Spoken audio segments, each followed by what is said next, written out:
जय हिंद दोस्तों।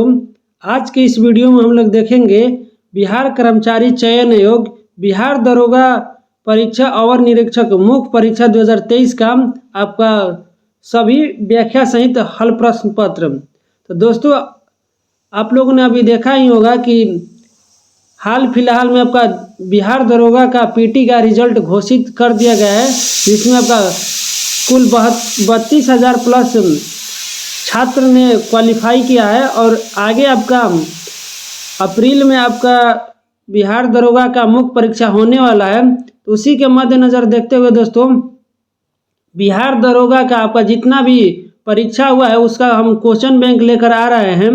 तो दोस्तों अगर आप लोग चैनल पर नए आए हैं तो प्लीज़ चैनल को सब्सक्राइब कर दीजिएगा, ताकि बिहार दरोगा से जितना भी रिलेटेड वीडियो है आप तक पहुँचे और आप रेगुलर बेसिस पर क्लास करते रहिए। आपका मेंस में एक सीट पक्का कंफर्म होगा। तो दोस्तों चलिए क्वेश्चन नंबर 1 पर चलते हैं। क्वेश्चन नंबर 1 कह रहा है कि देखिए कि निम्नलिखित में से चरक किस वंश से संबंधित है। बताइए कि चरक किस वंश से संबंधित है। तो इसका सही उत्तर होगा दोस्तों कुषाण वंश से।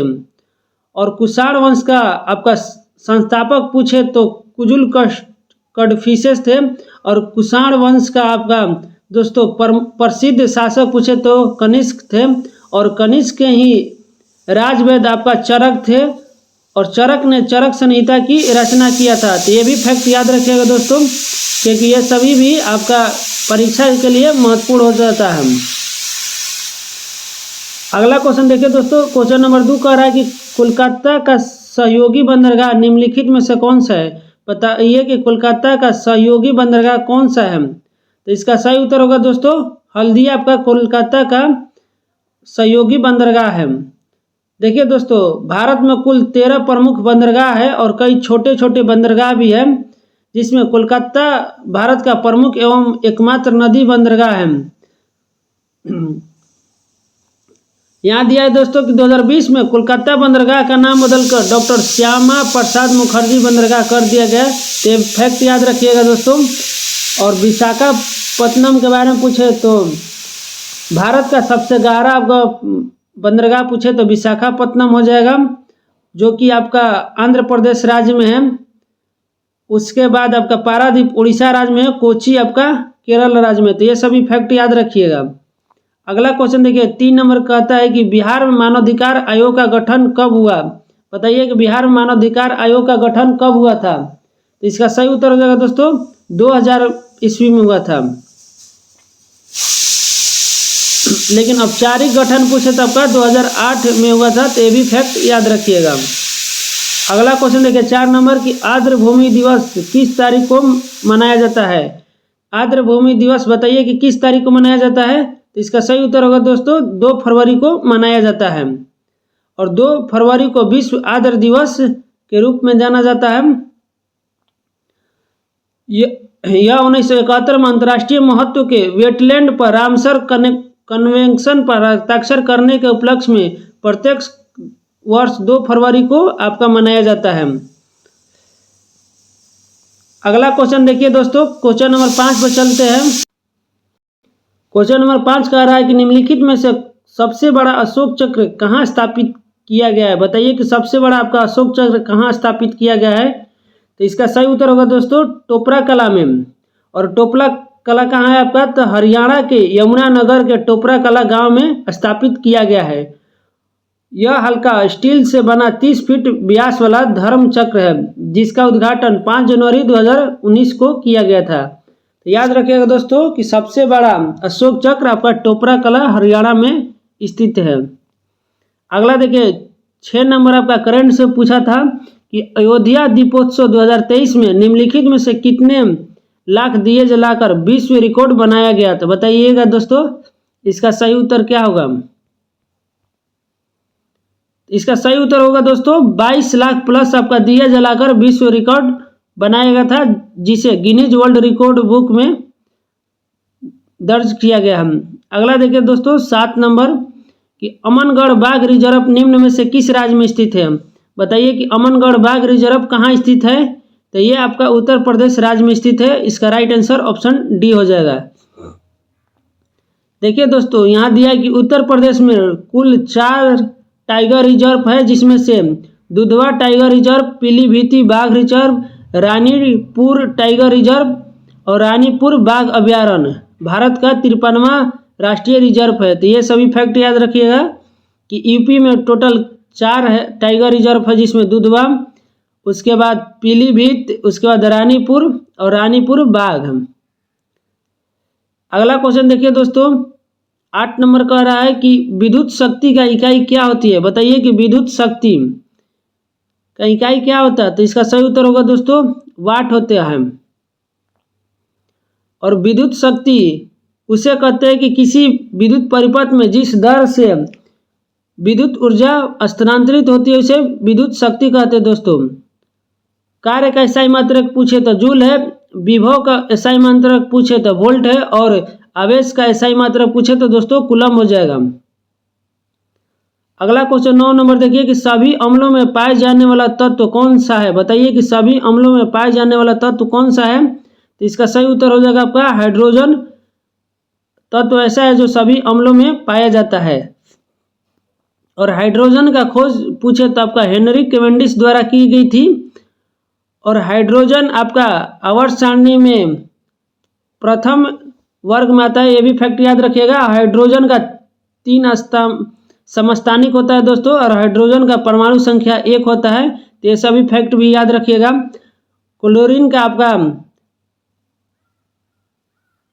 क्लोरीन आपका 17 इसका परमाणु संख्या होता है और नाइट्रोजन का 7 होता है। तो ये सभी फैक्ट भी याद रखिएगा। अगला क्वेश्चन देखते हैं दोस्तों 10 नंबर कि उड़ीसा का बादाम पहाड़ी से कौन सा अयस्क उत्पादित किया जाता है। बताइए कि उड़ीसा की बादाम पहाड़ी से कौन सा अयस्क उत्पादित किया जाता है। तो इसका सही उत्तर होगा दोस्तों हेमेटाइट अयस्क उत्पादित किया जाता है। और हेमेटाइट आपका लौह से संबंधित है, यानी लोहा से संबंधित है। लोहा अयस्क में हेमेटाइट हो गया, मैग्नेटाइट हो गया, सिडेराइट, ये सभी लोहे के अयस्क होता है। और उड़ीसा के मयूरभंज में आपका बादाम की पहाड़ी यानी खदानें स्थित है। तो ये भी याद रखिएगा दोस्तों। अगला क्वेश्चन पर चलते हैं दोस्तों। क्वेश्चन नंबर 11 कह रहा है कि ज्वार नद मुख्य निम्न में से कौन सी नदी बनाती है। पूछा है दोस्तों कि ज्वार नद मुख्य निम्न में से कौन सी नदी बनाती है। तो ज्वार नद मुख्य को इंग्लिश में दोस्तों एस्चुअरी कहते हैं। और एस्चुअरी आपका ताप्ती नदी बनाती है, यानी राइट आंसर ऑप्शन डी होगी। भारत की 2 नदियां जो ताप्ती और आपका नर्मदा नदी एस्चुअरी बनाती है और बाकी सभी नदी आपका डेल्टा का निर्माण करती है। और ये पूरब की ओर बहने वाली 2 नदियां हैं दोस्तों। तो ये भी फैक्ट याद रखिएगा। नर्मदा एवं ताप्ती पूरब से पश्चिम की ओर प्रवाहित होते हुए खंभात की खाड़ी में गिरती है। तो ये फैक्ट याद रखिएगा दोस्तों। और नर्मदा का उद्गम स्थल पूछे तो मध्य प्रदेश के बैतूल जिले के मुल्ताई नामक स्थान से सतपुड़ा पर्वतमाला से होता है। और भारत की सबसे लंबी नदी पूछे तो आपका गंगा नदी है। और गंगा की सबसे लंबी सहायक नदी पूछे तो आपका यमुना नदी हो जाएगा। अगला क्वेश्चन देखिए दोस्तों 12 नंबर की शुक वंश का शासन के बाद किस वंश ने शासन किया था। तो बताइए इसका सही उत्तर क्या होगा कि शुक वंश के शासन के बाद किस वंश ने शासन किया था। तो इसका सही उत्तर होगा दोस्तों कौरव वंश। देखिए दोस्तों शुक वंश के अंतिम शासक देवभूति की हत्या कर उनके मंत्री वासुदेव कौरव ने कौरव वंश की स्थापना की थी। शुक वंश की स्थापना पुष्यमित्र शुंग ने की थी। तो ये भी फैक्ट याद रखिएगा। और शुक वंश की राजधानी पूछे तो आपका विदिशा और पाटलिपुत्र थी। और ये सभी आपका मगध साम्राज्य के वंश थे। और इसका याद रखने का ट्रिक होता है दोस्तों, याद रखिएगा हसीन मशूक शाम, हसीन मशूक शाम। अब सा ह से हर्षवर्धन, ह से हर्यक वंश हो जाएगा, सी से शिशुनाग वंश, उसके बाद नंद वंश, उसके बाद म से मौर्य वंश, उसके बाद सु से शुक वंश, क से कौरव वंश और लास्ट में आपका सा से सतवाहन वंश। तो ये ट्रिक याद रखिएगा दोस्तों। आपका मगध साम्राज्य से संबंधित जितने भी वंशज है उससे रिलेटेड है। अगला देखिए मैथ है, इसका सही उत्तर हो जाएगा ऑप्शन बी। आप लोग मैथ बना लीजिएगा और रीजनिंग बना लीजिएगा, हम आंसर बता देंगे। अगला देखिए 14 नंबर के डीआरडीओ द्वारा विकसित अस्त्र किस प्रकार की मिसाइल है। तो अस्त्र आपका दोस्तों वायु में वार करने वाली आपके मिसाइल है। और अस्त्र का विकसित पूछेगा कि अस्त्र कौन सा विकसित किया था, डीआरडीओ के द्वारा विकसित की गई है। अगला देखिए दोस्तों 15 नंबर के निम्नलिखित में से प्रकाशिक तंतु किस नियम पर कार्य करते हैं। तो आपका प्रकाशिक तंतु पूर्ण आंतरिक परावर्तन पर कार्य करते हैं। तो यहाँ देखिए दोस्तों कंफ्यूजन हो जाएगा, एक है पूर्ण आंतरिक अपवर्तन और एक है पूर्ण आंतरिक परावर्तन। तो परावर्तन होता है न कि अपवर्तन, यानी राइट आंसर ऑप्शन ए हो जाएगा।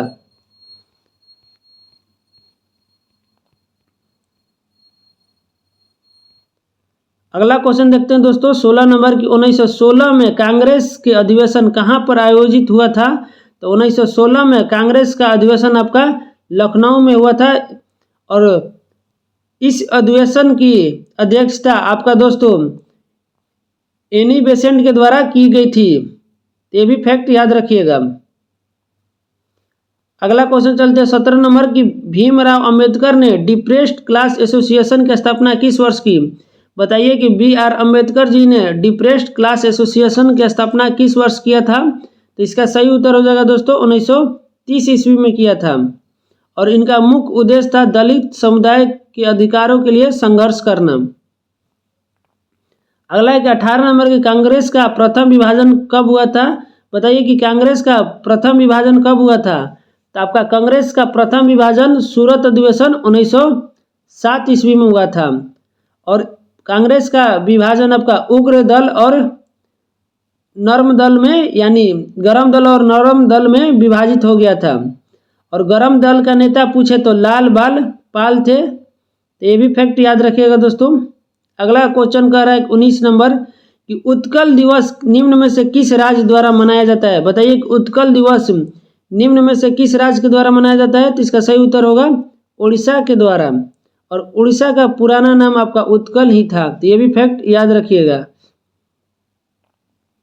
और उत्कल दिवस 1 अप्रैल 1936 में उड़ीसा राज्य के गठन के उपलक्ष्य में मनाया जाता है। अगला 20 नंबर का रहा है कि बिहार के निम्नलिखित जिलों को उत्तर से दक्षिण क्रम में व्यवस्थित करें। देखिए दोस्तों आपका ऊपर होता है नॉर्थ, नीचे होता है साउथ और दायां साइड होता है ईस्ट और इस साइड होता है वेस्ट। तो उत्तर से दक्षिण यानी सबसे ऊपर कौन है, उसके बाद कौन है, आपको व्यवस्थित करना है। तो सबसे ऊपर आपका गोपालगंज जिला हो जाएगा, उसके बाद आपका सिवान जिला, उसके बाद आपका बक्सर जिला और सबसे नीचे रोहतास जिला, यानी राइट आंसर आपका ऑप्शन डी हो जाएगा। और बिहार का सबसे बड़ा जिला पूछे तो दोस्तों पश्चिमी चंपारण है और गोपालगंज जिला आपका सर्वाधिक लिंगानुपात वाला जिला है और रोहतास जिला सर्वाधिक साक्षरता वाला जिला है। तो ये सभी फैक्ट भी याद रखिएगा। अगला 21 नंबर कि निम्नलिखित में से विषम चुने कि कौन सा विषम है। तो आपका नाई विषम है क्योंकि यह बाल काटने का कार्य करता है और जबकि अन्य सभी आपका वस्तु द्वारा निर्माण का कार्य करते हैं। अगला है 22 नंबर की फर्नीचर रेशियो लकड़ी, यानी फर्नीचर लकड़ी से बनती है तो रोटी किससे बनेगी। तो रोटी आपका गेहूं से बनती है। नेक्स्ट क्वेश्चन है 23 नंबर दोस्तों कि आपातकाल के समय कौन सा अनुच्छेद समाप्त नहीं होता है। बताइए कि आपातकाल के समय कौन सा अनुच्छेद समाप्त नहीं होता है। तो इसका सही उत्तर हो जाएगा दोस्तों अनुच्छेद 20 और 21 समाप्त नहीं होता है। और 20-21 में आपका 20 में चर्चा अपराधों के लिए दोष सिद्ध के संबंध में संरक्षण और 21 में आपका चर्चा है जीवन और व्यक्तिगत स्वतंत्रता की गारंटी। यानी याद रखिएगा दोस्तों कि 20 और 21 आपातकाल के दौरान समाप्त नहीं होता है। और राष्ट्रीय आपातकाल पूछे कि किस अनुच्छेद के तहत लगता है। तो अनुच्छेद 352 में चर्चा है। और आपातकाल 3 तरह से होता है, एक राष्ट्रीय आपातकाल, एक राजकीय आपातकाल और एक वित्तीय आपातकाल। एक आपका राष्ट्रीय आपातकाल 352, राजकीय आपातकाल 356 और वित्तीय आपातकाल अनुच्छेद 360 में चर्चा है। तो ये सभी फैक्ट याद रखिएगा। अगला कह रहा है 24 नंबर कि भारत में उपराष्ट्रपति को पद से कैसे हटाया जा सकता है। बताइए कि यहाँ पर पूछ रहा है कि उपराष्ट्रपति को पद से कैसे हटाया जा सकता है। बताइए दोस्तों, इसका सही उत्तर क्या होगा। तो आप लोग जानते होंगे कि राष्ट्रपति को महाभियोग द्वारा हटाया जा सकता है, लेकिन आपका उपराष्ट्रपति का पूछे तो उपराष्ट्रपति को आपका राज्यसभा का अध्यक्ष सभापति होते हैं, इसलिए अब सबसे पहले राज्यसभा का संकल्प लाकर, यानी राइट आंसर ऑप्शन ए हो जाएगा। और इसकी चर्चा अनुच्छेद 67 की बी में है। अगला देखिए 25 नंबर की समान नागरिक संहिता यानी यूसीसी का प्रावधान संविधान के किस अनुच्छेद के अंतर्गत आता है। बताइए कि यूसीसी का प्रावधान संविधान के किस अनुच्छेद के अंतर्गत आता है। तो इसका सही उत्तर होगा दोस्तों अनुच्छेद 44 का। और अनुच्छेद 44 आपका राज्य के नीति निर्देशक संविधान का अंग है, और नीति निर्देशक सिद्धांत आपका आयरलैंड के संविधान से लिया गया है। 26 नंबर देखिए दोस्तों कि निम्नलिखित में से कौन सा संयोजी ऊतक नहीं है। बताइए कि कौन सा संयोजी ऊतक नहीं है। तो इसका आपका रक्त संयोजी ऊतक नहीं है, बाकी आपका सभी संयोजी ऊतक हो जाएगा। और रक्त आपका तरल संयोजी ऊतक है दोस्तों, ये भी फैक्ट याद रखिएगा। और अस्थि आपका मजबूत और कठोर संयोजी ऊतक है, जबकि उपास्थि मजबूत और लचीला संयोजी ऊतक है। और संयोजी ऊतक उसे कहते हैं जो एक ऊतक से दूसरे ऊतक का जोड़ के रखते हैं। अगला है 27 नंबर कि 14वां अखिल भारतीय पुलिस कमांडो प्रतियोगिता 22 जनवरी 2024 को कहाँ आयोजित हुआ था। तो इसका सही उत्तर होगा दोस्तों कुप्लुपद्दा विशाखापट्टनम में। नेक्स्ट क्वेश्चन पर चलते हैं। क्वेश्चन नंबर 28 देखते हैं कि लोकसभा के अध्यक्ष के चुनाव के तारीख किसके द्वारा निर्धारित किया जाता है। बताइए कि लोकसभा के अध्यक्ष के चुनाव के तारीख किसके द्वारा निर्धारित किया जाता है। तो इसका सही उत्तर होगा दोस्तों राष्ट्रपति के द्वारा निर्धारित किया जाता है। और इसकी चर्चा अनुच्छेद 93 में आपका लोकसभा के अध्यक्ष एवं उपाध्यक्ष के चुनाव का चर्चा है। ये भी फैक्ट याद रखिएगा दोस्तों कि लोकसभा का प्रथम अध्यक्ष पूछे तो जीवी मलवंकर जी थे, प्रथम उपाध्यक्ष पूछे तो अनंत शयन अयंगर, और वर्तमान अध्यक्ष पूछे तो ओम बिरला है। अगला 29 नंबर की कोयला भंडारण की दृष्टि से प्रथम स्थान कौन सा राज्य है। बताइए कि कोयला भंडारण सबसे अधिक किस राज्य में है। तो आपका सबसे अधिक पूछे तो झारखंड राज्य में, ऑप्शन ए इसका सही उत्तर है। और उपभोक्ता में पूछे तो उपभोक्ता में दूसरा सबसे बड़ा है।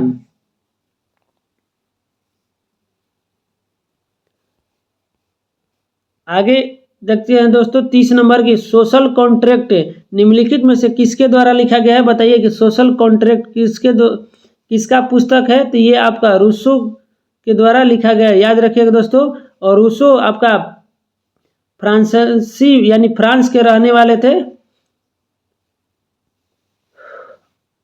अगला देखिए दोस्तों the spirit of the laws पूछे तो the spirit of the laws आपका मॉन्टेस्क्यू के द्वारा रचना है।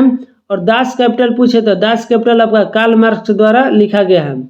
नेक्स्ट 31 नंबर आपका मैथ से संबंधित है, तो इसका सही उत्तर हो जाएगा ऑप्शन डी। 32 नंबर देखिए दोस्तों इबन बतूता भारत में किस सदी में आया था। बताइए इबन बतूता भारत में किस सदी में आया था। तो ये इसका व्याख्या देखते हैं। और इबन बतूता आपका मोरक्को का निवासी था, यह भी फैक्ट याद रखिएगा। और इबन बतूता भारत में आपका 1333 से 1347 ईस्वी तक रहा, यानी सदी पूछे तो 14वीं सदी हो जाएगा। जैसे अभी आपका 2026 चल रहा है और सदी पूछे तो 21वीं सदी माना जाता है। और उसी तरह से 1300 से प्लस आपका जितना भी जाएगा उसे 14वीं सदी माना जाता है। और दोस्तों इबन बतूता पूछे कि किसके दरबारी में आया था। तो ये आपका मोहम्मद बिन तुगलक के दरबार में आया था, और इसका प्रसिद्ध पुस्तक रेहला है। तो ये भी फैक्ट याद रखिएगा। अगला देखिए दोस्तों 33 नंबर कि निम्नलिखित में से कौन सा स्थान पूर्वी तट पर स्थित है। बताइए कि कौन सा स्थान आपका पूर्वी तट पर स्थित है। तो इसका सही उत्तर होगा दोस्तों तुतुकुरिन आपका पूर्वी तट पर है। देखिए दोस्तों, भारत का मानचित्र, प्रायद्वीपीय मानचित्र कुछ इस तरह से है। तो इस साइड आपका पूरब होगा और इस साइड आपका पश्चिम हो गया। तो तुतुकुरिन आपका तमिलनाडु राज्य में है, जो कि पूरब साइड है। ये फैक्ट याद रखिएगा। और पूर्वी तट में इसके अतिरिक्त पूछे तो पारादीप है, जो कि उड़ीसा में है। उसके बाद कोलकाता पश्चिम बंगाल में, विशाखापट्टनम आंध्र प्रदेश में, चेन्नई, तुतुकुरिन और एन्नौर आपका तमिलनाडु राज्य में है। पश्चिमी तट पर पूछे दोस्तों तो आपका कंडाला गुजरात में है, मुंबई महाराष्ट्र में है, मार्मे गोवा में है और मंगलूर कर्नाटक राज्य में है। तो ये सभी फैक्ट याद रखिएगा। अगला 34 नंबर का रहा है कि 8वीं अनुसूची में कौन सी भाषा को 92वां संविधान संशोधन 2003 के द्वारा जोड़ी गई थी। बताइए कि 92वां संविधान संशोधन द्वारा 2003 के द्वारा कौन सी भाषा जोड़ी गई थी। तो इसका सही उत्तर होगा दोस्तों संथाली भाषा। और इसका ट्रिक होता है दोस्तों बोर्ड मास। याद रखिएगा दोस्तों बोर्ड मास, जिसमें आपका कुल 4 भाषा जोड़ी गई थी 92वां संविधान संशोधन 2003 के तहत, जिसमें BO से आपका बोडो हो जाएगा,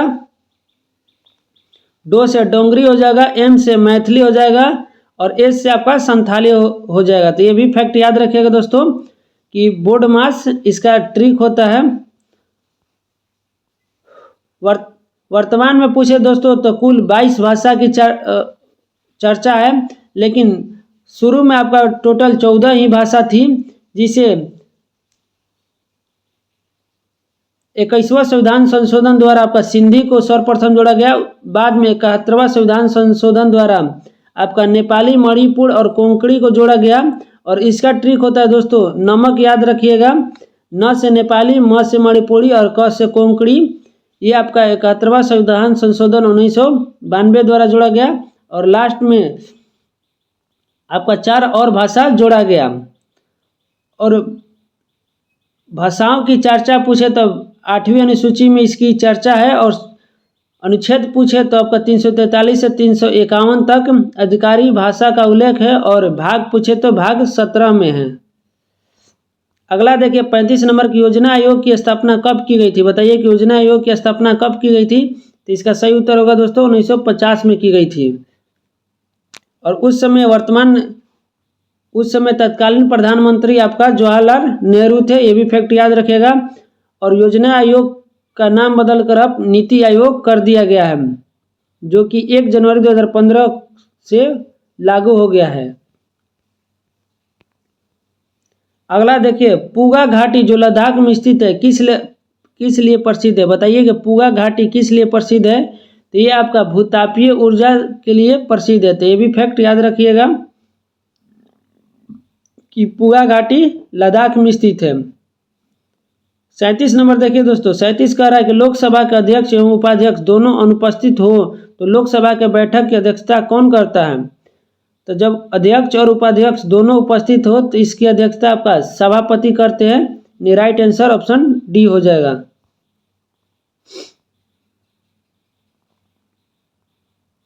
अगला 38 नंबर आपका मैथ से संबंधित है। इसका सही उत्तर ए हो जाएगा। 39 नंबर देखिए निम्नलिखित में सही सुमेलित करे। बताना है कि इसमें से कौन सा सही सुमेलित है। तो बताइए दोस्तों इसका राइट आंसर क्या होगा। देखिए भारत का संघ का प्रमुख होगा प्रधानमंत्री, राज्य का संघ का प्रमुख होता है आपका राज्यपाल, नगर निगम का प्रमुख होता है दोस्तों महापौर और ग्राम पंचायत का प्रमुख होगा सरपंच। यानी D, C, B और A, यानी राइट आंसर ऑप्शन सी हो जाएगा। अगला क्वेश्चन देखिए 40 नंबर की GI टैग को किस संस्था द्वारा दिया जाता है। बताइए कि GI टैग को किस संस्था द्वारा दिया जाता है। तो ये आपका WTO यानी वर्ल्ड ट्रेड ऑर्गेनाइजेशन के द्वारा दिया जाता है। नेक्स्ट देखिए आपका रीजनिंग संबंधित है। इसका सही उत्तर ऑप्शन बी हो जाएगा। 42 नंबर देखिए दोस्तों बोस आइंस्टीन कंडेंसेंट में क्या होती है। बताइए कि बोस आइंस्टीन कंडेंसेंट में क्या होता है। तो तो इसमें आपका बहुत कम गतिज ऊर्जा होता है, यानी राइट आंसर ऑप्शन सी हो जाएगा। और बोस आपका इंडियन थे और आइंस्टीन के बारे में आप लोग जानते हैं दोस्तों, इन्होंने मिलकर पदार्थ की पांचवी अवस्था दिया है। पहला अवस्था ठोस, दूसरा द्रव, उसके बाद गैस, उसके बाद प्लाज्मा, और पांचवी अवस्था आपका पूछे तो बोस आइंस्टीन कंडेंसेंट हो जाएगा।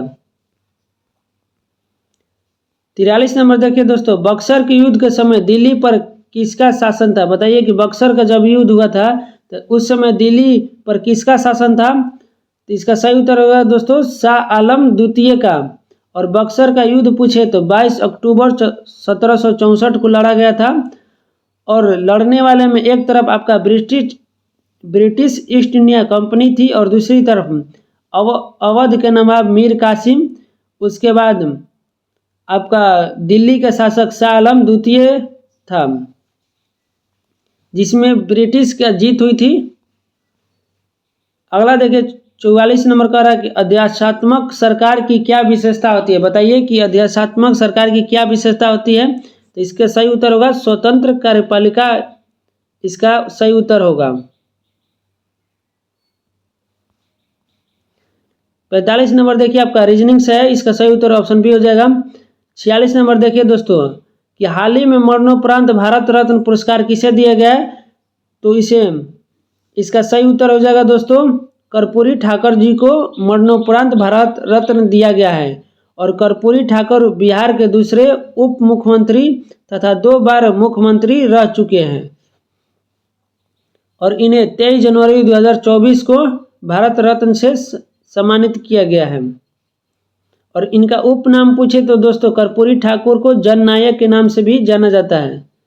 अगला देखिए 47 नंबर का है कोयना बांध निम्न में से किस राज्य में स्थित है?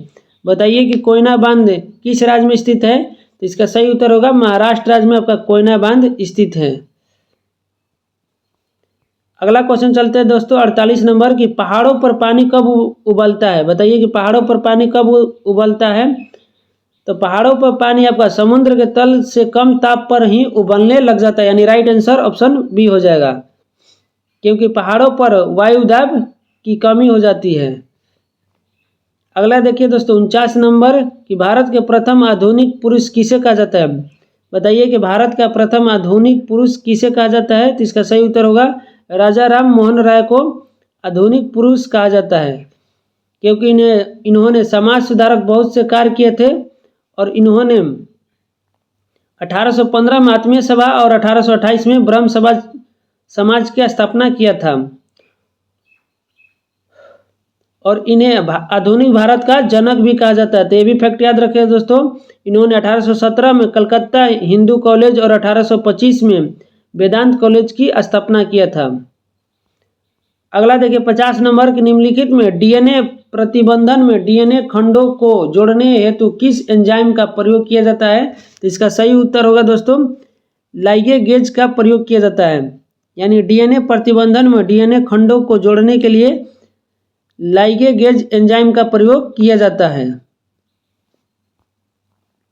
अगला 51 नंबर कि डेमेट्रियस किसके समकालीन था? बताइए कि डेमेट्रियस किसके समकालीन था? तो ये आपका सालिसुका के समकालीन था। और सालिसुका आपका मौर्य वंश के 6ठे शासक थे, तो ये भी फैक्ट याद रखिएगा। अगला 52 नंबर देखिए कि त्वरित कार्य बल किस अर्धसैनिक बल का हिस्सा है? तो बताइए कि त्वरित कार्य बल यानी आरएएफ किस अर्धसैनिक बल का हिस्सा है? आइए इसका व्याख्या देखते हैं दोस्तों 52 का। तो त्वरित कार्य बल आपका केंद्रीय रिजर्व पुलिस बल यानी सीआरपीएफ का आपका अर्ध हिस्सा है। अगला है 53 नंबर की समाजवादी विचारधारा किसे स्वीकार नहीं करती है? बताइए कि समाजवादी विचारधारा किसे स्वीकार नहीं करती है? तो इसका सही उत्तर होगा दोस्तों निजी संपत्ति को स्वीकार नहीं करती है। 54 नंबर देखिए कि अपनी ही जाति में विवाह करना निम्न में से क्या कहलाता है? तो अपनी ही जाति में विवाह करना आपका अंतः विवाह कहा जाता है और दूसरे की जाति में विवाह करना पर आपका अंतरजातीय विवाह कहा जाता है। ये भी फैक्ट याद रखिएगा।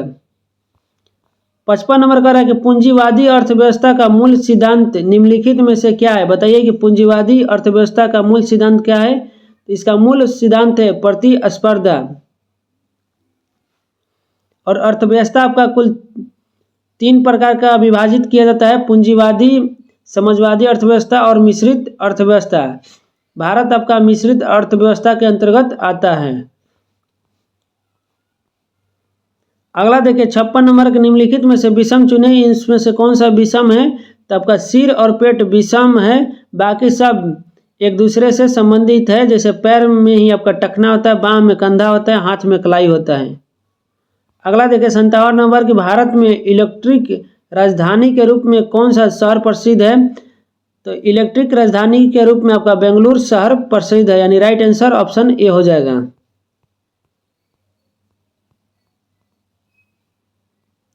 अगला 58 नंबर की मुगल काल में पूरे राज्य की वित्त व्यवस्था कौन सा अधिकारी देखता था। तो मुगल काल में पूछे वित्त व्यवस्था आपका दीवान देखता था। तो याद रखिएगा दोस्तों कि मुगल काल में वित्त व्यवस्था देखने के लिए दीवान को नियुक्त किए जाते हैं। और कुछ फैक्ट याद देख लीजिएगा कि मुगल काल में आपका दीवान राजस्व प्रमुख से संबंधित था। अमल गुर्जार जिले का प्रमुख राजस्व अधिकारी होता था। उसके बाद मीर बख्शी सैनिक नियुक्ति और पदोन्नति होता था। मीर मुंशी शाही पत्राचार और मुशर्रिफ ए मुमालिक लेखाकार होता था।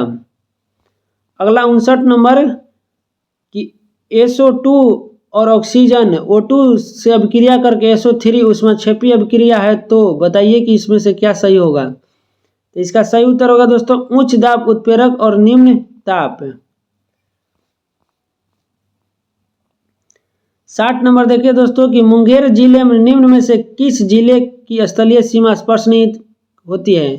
पूछ रहा है दोस्तों कि मुंगेर जिला से कौन सा जिला आपका बॉर्डर टच नहीं करता है। तो इसका सही उत्तर होगा दोस्तों मधेपुरा आपका नहीं करता है, क्योंकि मधेपुरा आपका कोसी प्रमंडल के अंतर्गत आता है, जो कि गंगा के इस साइड है। अगला देखिए 61 नंबर की पूर्व पश्चिम गलियारा सिलचर को किससे जोड़ता है। बताइए कि पूर्व पश्चिम गलियारा सिलचर को किससे जोड़ता है। तो सिलचर को आपका पोरबंदर से जोड़ता है, यानी राइट आंसर ऑप्शन ए हो जाएगा। और इसकी लंबाई पूछे तो दोस्तों 3300 मीटर है। और यह असम, पश्चिम बंगाल, बिहार, उत्तर प्रदेश, मध्य प्रदेश, राजस्थान और गुजरात राज्यों से होकर गुजरता है। नेक्स्ट क्वेश्चन देखिए दोस्तों निम्नलिखित में से कौन सा कथन असत्य है। बताना है कि कौन सा कथन गलत है। तो इसका सही उत्तर होगा कि मिश्रण 2 या 2 से अधिक पदार्थों के रासायनिक संयोजन से बनता है, यानी राइट आंसर ऑप्शन बी होगा। यही आपका गलत है। 63 नंबर कह रहा है कि सैडल पीक किस द्वीप पर स्थित है। तो सैडल पीक आपका उत्तरी अंडमान पर स्थित है। याद रखिए दोस्तों उत्तरी अंडमान पर, और अंडमान निकोबार की यह सर्वोच्च चोटी भी है। और अंडमान द्वीप समूह पर एकमात्र नदी पूछे तो आपका कोलपेंग नदी हो जाएगी। ये भी फैक्ट याद रखिएगा। 64 नंबर देखिए दोस्तों कि निम्नलिखित में से लंगरहैंस द्वीप किस अंग का भाग होता है। तो लंगरहैंस द्वीप आपका अग्न्याशय की भाग होता है। और अग्न्याशय को आपको दोस्तों पेंक्रियाज भी कहते हैं। और अग्न्याशय से ही इंसुलिन और ग्लूकान जैसे हार्मोन उत्पादित होते हैं। 65 नंबर देखिए रीजनिंग से है। जैसे थल सेना आपका स्थल से संबंधित है, उसी तरह नौसेना आपका जल से संबंधित होगा, यानी राइट आंसर ऑप्शन ए हो जाएगा। 66 नंबर देखिए दोस्तों मिथाइल ऑरेंज के संदर्भ में निम्नलिखित में से सत्य कथन है। बताइए कि मिथाइल ऑरेंज के संदर्भ में कौन सा कथन सही है। तो इसका सही उत्तर होगा ऑप्शन सी, अम्ल में लाल और क्षारक में पीला हो जाता है, यानी मिथाइल ऑरेंज अम्ल में लाल हो जाता है और क्षारक में पीला हो जाता है।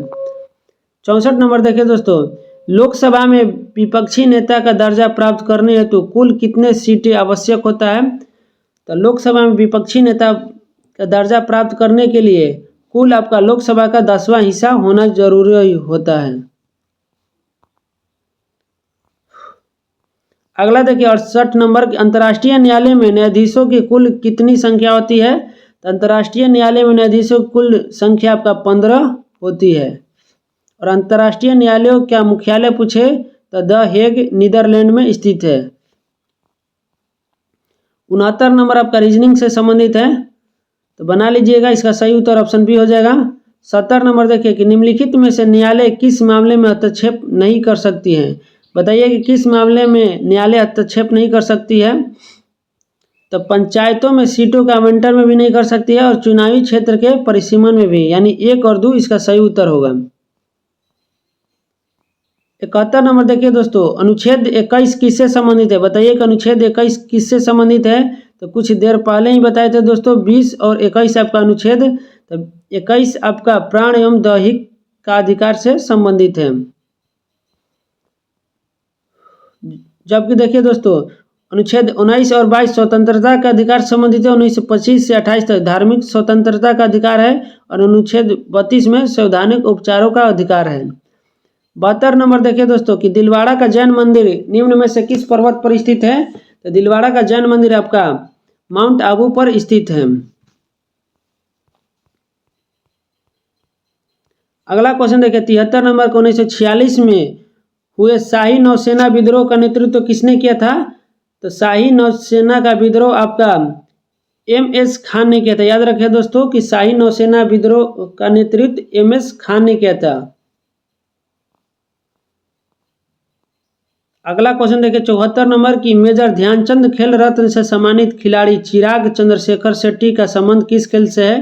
तो इनका संबंध आपका बैडमिंटन खेल से है।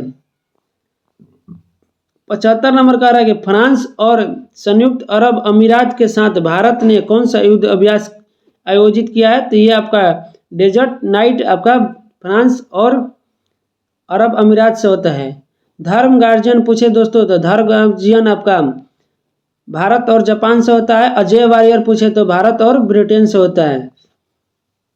उसके बाद 76 नंबर देखिए कि LLM को रोवर AI कंपनी ने निम्न में से किस नाम से विकसित किया है। तो ये आपका भारत GPT के नाम से विकसित किया है।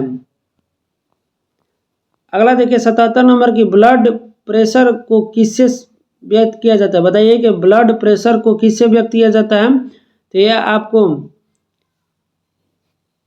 डायलोस्टिक और सिस्टोलिक से व्यक्त किया जाता है। तो इसका सही उत्तर हो जाएगा दोस्तों ऑप्शन बी, यानी सिस्टोलिक और डायलोस्टिक से व्यक्त किया जाता है। अगला देखिए 78 नंबर की दूसरी सबसे बड़ी पाचन ग्रंथि कौन सी होती है। तो दूसरी सबसे बड़ी पाचन ग्रंथि आपका अग्न्याशय होती है। और प्रथम पाचन ग्रंथि पूछे दोस्तों तो आपका यकृत हो जाएगा, जो कि सबसे बड़ी पाचन ग्रंथि है। अगला देखिए मुक्त रूप से गिरते हुए पिंड की ऊर्जा। बताइए कि मुक्त रूप से गिरते हुए पिंड की ऊर्जा क्या होती है। तो स्थिर होती है। 80 नंबर देखिए निम्नलिखित में से राज्यपाल किस किस के लिए राष्ट्रपति को सिफारिश करता है। बताइए कि इसका सही उत्तर क्या होगा कि राज्यपाल किस किस के लिए राष्ट्रपति को सिफारिश करता है। तो इसका सही उत्तर होगा दोस्तों राज्य में संविधान तंत्र ठप होने पर, उसके बाद विधानसभा भंग करने हेतु, उसके बाद उच्च न्यायालय के न्यायाधीशों को हटाने हेतु, यानी राइट आंसर 1, 2, 3 आपका सही है। 81 नंबर देखिए कि मानचित्र पर किसी समतल आकृति की सीमा रेखा को पता लगाकर उसका क्षेत्रफल मापने वाला उपकरण क्या कहलाता है। तो इसका सही उत्तर होगा दोस्तों पेलेनोमीटर, यानी पेलेनोमीटर से मानचित्र पर किसी समतल आकृति की सीमा रेखा का पता लगाकर उसका क्षेत्रफल मापा जाता है। उसी तरह से देख तो एनीमोमीटर पूछे तो हवा की गति, हाइग्रोमीटर आर्द्रता मापी और रोटामीटर आयतन प्रवाह की दर मापता है। अगला क्वेश्चन देखिए दोस्तों 82 नंबर आपका रीजनिंग है, बना लीजिएगा, इसका सही उत्तर ऑप्शन बी हो जाएगा। 83 देखिए कि निम्नलिखित में से कौन सा द्वितीयक समूह का है। बताइए कौन सा आपका द्वितीयक समूह से है। तो इसका सही उत्तर होगा दोस्तों अस्पताल आपका द्वितीयक समूह से संबंधित है, यानी अलग है। 84 देखिए रीजनिंग है, इसका सही उत्तर ऑप्शन सी हो जाएगा दोस्तों। 85 नंबर देखिए कि निम्नलिखित में से संगम साहित्य मुए वनार में कौन से 3 राज्यों का वर्णन किया गया है। बताइए कि संगम साहित्य मुए नवार में कौन से 3 राज्य का वर्णन है। तो इसका सही उत्तर है चोल, चेर और पांड्य का वर्णन है। नेक्स्ट क्वेश्चन पर चलते हैं दोस्तों। क्वेश्चन 86 आपका रीजनिंग है, इसका सही उत्तर ऑप्शन बी हो जाएगा। अगला है 87 नंबर के पीर पंजाल कहाँ पर स्थित है? तो पीर पंजाल आपका जम्मू कश्मीर राज्य में स्थित है। नेक्स्ट आपका रीजनिंग है, इसका सही उत्तर ऑप्शन डी हो जाएगा। अगला कह रहा है रीजनिंग है, इसका सही उत्तर बता देते हैं दोस्तों। इसका सही उत्तर ऑप्शन बी हो जाएगा। रीजनिंग और मैथ बना लीजिएगा। 90 नंबर मैथ है, इसका सही उत्तर ऑप्शन डी हो जाएगा। उसके बाद दोस्तों 91 पर चलते हैं। 91 नंबर भी रीजनिंग है, इसका सही उत्तर ऑप्शन सी हो जाएगा। उसके बाद 92 नंबर भी आपका रीजनिंग है, इसका सही उत्तर ऑप्शन बी हो जाएगा। इस तरह से दोस्तों इधर आपका मैथ और रीजनिंग से ही संबंधित है, तो आप लोग बना लीजिएगा, हम PDF सेंड कर देंगे। देखिए दोस्तों इधर मैथ और रीजनिंग से ही संबंधित है। तो इस तरह से आपका बिहार दरोगा का जो मुख्य परीक्षा में पूछा गया था सभी क्वेश्चन हम करा दिए हैं। तो वीडियो कैसी लगी आप लोग ज़रूर कमेंट करके बताएं, और वीडियो अच्छी लगी तो एक लाइक कर दें दोस्तों। और कोई डाउट है तो आप कमेंट करके पूछ सकते हैं। मिलते हैं नेक्स्ट वीडियो में, तब तक के लिए जय हिंद।